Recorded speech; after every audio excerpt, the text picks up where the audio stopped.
كشفت التونسية ضحى العربي خلال استضافتها في برنامج فكرة سامي الفهري على قناة الحوار التونسي عن تفاصيل تتعلق بحياتها لأول مرة.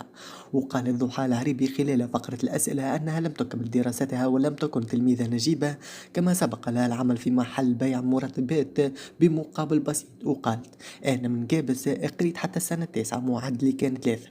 خدمت في بيع محل المرتبات كنت نخلص 200 دينار.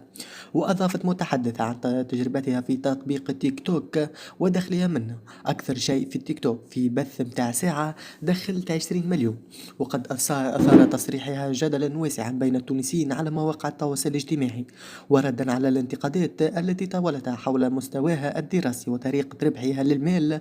قالت ضحى عبر حسابها الخاص: بدلا من أن تبادر بالهجوم على شخص ناجح، بادر أن تصبح أكثر نجاحا منه، ذلك هو الفرق بين الحقد والطموح. وأرفقت صورها بتعليق: النجاح هم أفضل انتقام.